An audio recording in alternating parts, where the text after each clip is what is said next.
Αν υπάρχει ένα στοιχείο της φύσης όπου μπορούμε να το συνδέσουμε με τον αρχαίο πολιτισμό και την κουλτούρα της Ελλάδας, σίγουρα αυτό είναι το δέντρο της ελιάς.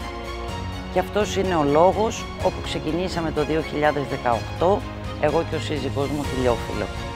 Στη Λιόφυλλο κατασκευάζουμε δύο είδη πάνελ έως τώρα, το γουέλια και το μαρέλια, ένα τύπου ξύλο και ένα τύπου πλακάκι.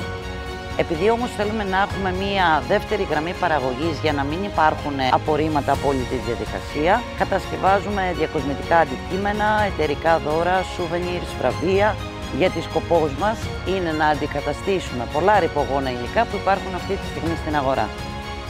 Αφού είμαστε μία αμιγώς γυναικεία ομάδα, μέλη και εργαζόμενοι είμαστε όλες γυναίκες, προωθούμε τα χαρακτηριστικά και τους τρεις βασικούς πυλώνες της Λιόφυλλο, γυναικεία, πράσινη και κοινωνική επιχειρηματικότητα, μέσω της συμμετοχής μας σε δράσεις και προγράμματα εθνικής και ευρωπαϊκής εμβέλειας.